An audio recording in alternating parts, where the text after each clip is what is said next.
Hello my friends, welcome back to another video. Last time I talked about the Putorana Plateau more from a personal take, a personal perspective. How I got there and why, and so on and so on.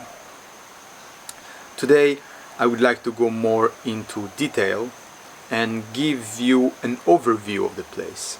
So sort of to present and introduce this place to you, because it is literally one of the undiscovered still gems of the world.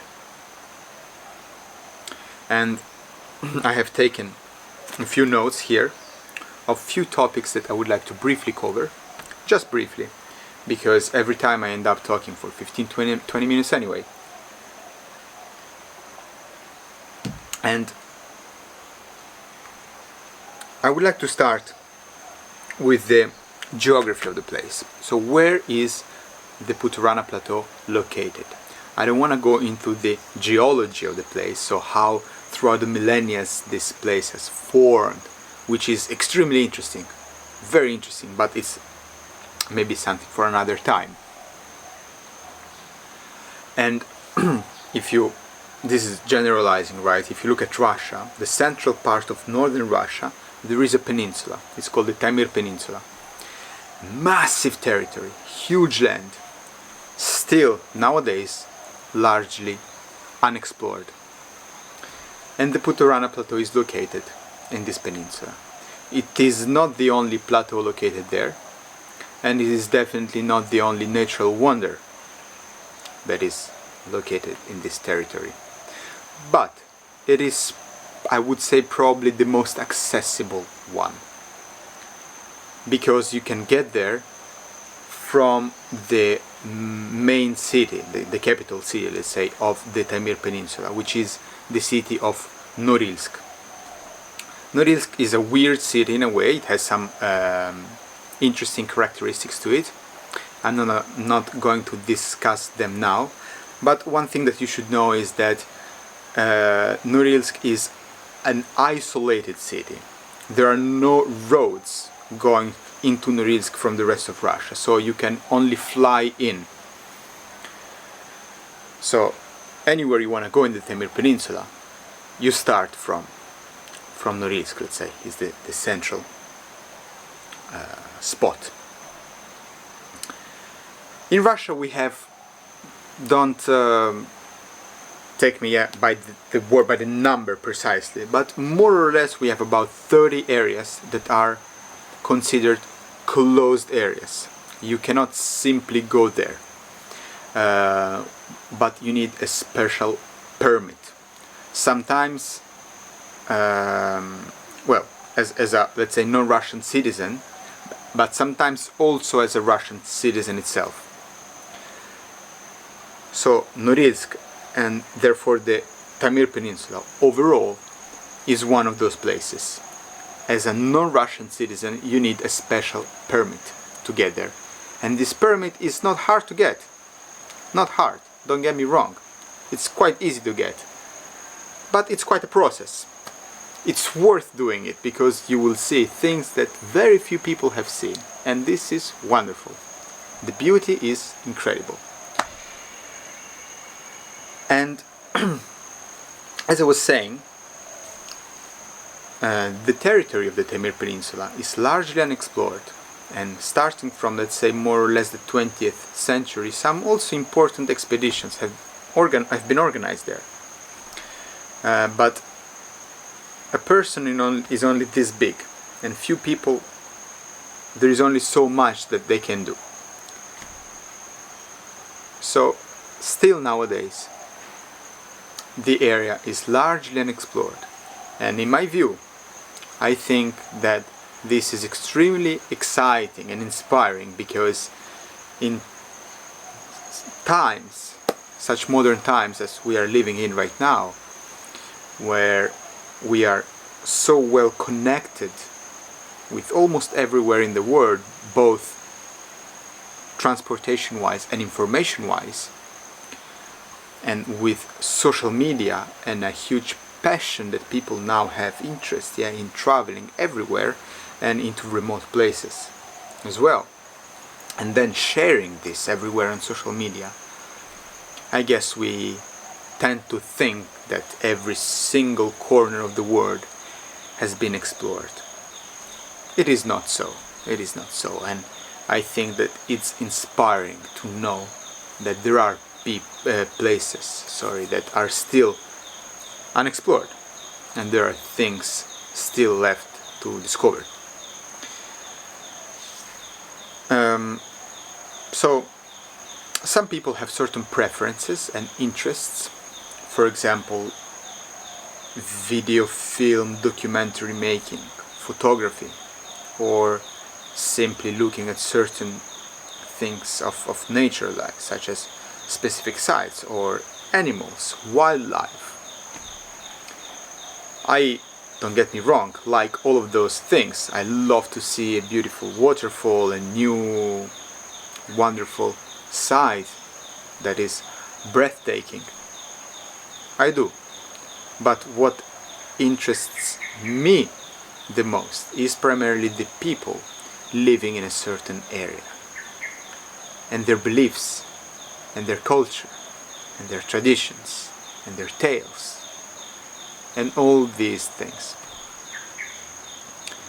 Now, the Taimyr Peninsula is quite an extreme place.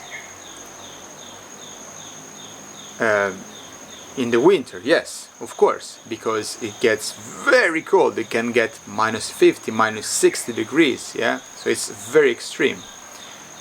But also in the summer, which is warm temperature-wise, it still gets extreme from other points of view, mosquitoes and crazy things.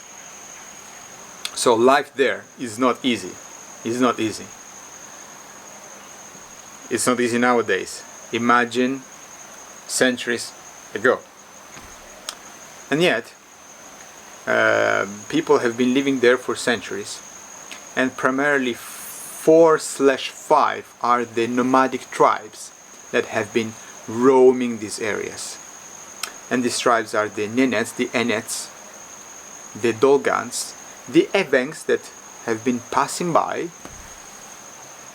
but most important ethnical minority of them all, specifically in this area. It's not that the other ethnical minorities are not important or are less important, no, but regarding this area specifically, is the tribe of the Ganasans. Why are they, let's say, more important to this area? Well, because while the other tribes have been living a nomadic life also outside the Taimyr Peninsula, yeah, and very often primarily outside the Taimyr Peninsula, the Ganasans they come from there, and they have been living always there, never getting out of the peninsula for a very long time. Some people say 5,000 to 7,000 years, even more, according to some researchers. And according to some researchers, the Ganasans might even be the oldest tribe over the Arctic. So living there for such a long time, they have developed a culture, a set of traditions that is incredible. It's absolutely incredible, mind-blowing, from many different points of view. If you have seen my previous video, the reason why I went there was because of this shaman, and the Ganasans have also have had in the past, they have very, very strong shamanic tradition, with shamans that were considered to be some of the most powerful. So sometimes it happened that also people from other nomadic tribes around, who also had their own shamans, still went to the Ganasans, who had the most powerful ones. So in such extreme situations, right? Nowadays, the Ganasans still exist. The 500 to 700 of them left, with probably even less than 100 of them still knowing how to speak the original language, which is very, very, very, very difficult. And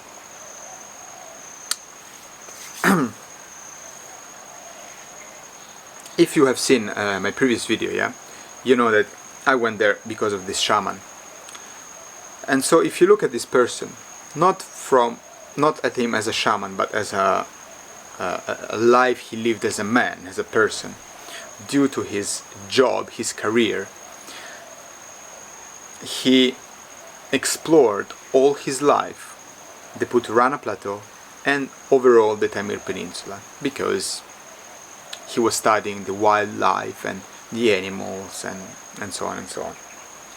So nowadays, decades later, yeah, he is one of the greatest experts alive in the world on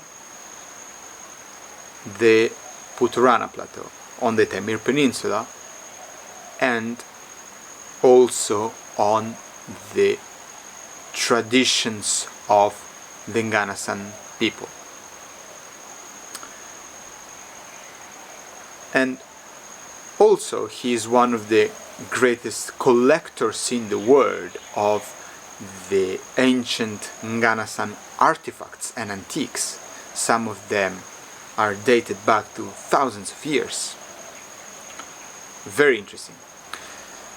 So, exploring the Putorana Plateau for decades, still now he is in love with the place as he was 40 years ago. And at a certain point he decided to build for himself, his family and his friends a countryside house for the summer. These houses that in Russia are called dacha. And he built this beautiful house, and after a few years he decided to transform it and make it become a infrastructure, let's say, to host visitors who wish to visit the Putorana Plateau. And if I'm not wrong, this became officially the first tourist base. Then in the following years some other tourist accommodations have been opened and built. Very few. And from a certain perspective they might seem, let's say, more modern, cozy, more technological. Perhaps they are. But what is interesting about the house of the shaman is that on the second floor of the house he has this private museum, like a gallery, of this massive collection that he has on these artifacts of the Ganasan people. And each one of the artifacts has its own, let's say, story. And because of his knowledge on all these things, on all the traditions of the Ganasans and on the place, every week he entertains his, let's say, visitors, his guests, with long sessions of storytelling, which is absolutely wonderful, absolutely wonderful. There is so much to learn. And so what do the people who come there to the base do? They usually stay for about a week, and because of the knowledge of this person of the areas, he sort of developed certain let's say routes, treks, yeah, that people walk on every day, guided by some guys, yeah, to visit wonderful sites of the Putorana Plateau. Some also secret sites, let's say, which are very, very interesting. Some of this you can find here by roaming in the woods. Some ancient carvings, for example, by these nomadic tribes that are hundreds of years old, still planted in the ground. Yeah.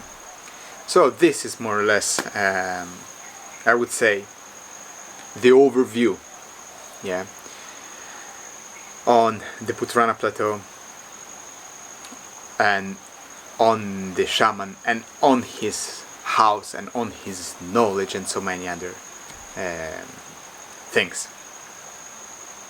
Why do I tell you this, and why did I want to tell you this? Well, because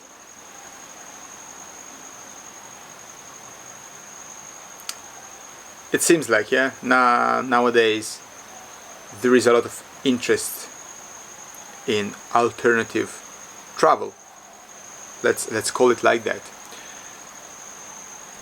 And as well, many people are interested in shamanic knowledge, in traditional knowledge, in the knowledge of the tribes. So I will be available. Hopefully this pandemic situation will end soon, in a way, and the world will reopen. But yes, I will be available to guide people to these areas, not only to show the sights, but primarily also to then experience some of the let's say, these shamanic traditions that these ancient cultures have to offer. And this is something completely off the beaten track. Yeah. So yeah, more or less everything that I wanted to say I said.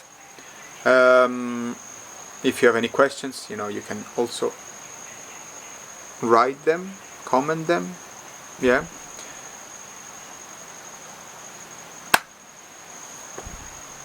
See you in the next video. What's the next video gonna be about? I have no idea. Let's see. Thank you.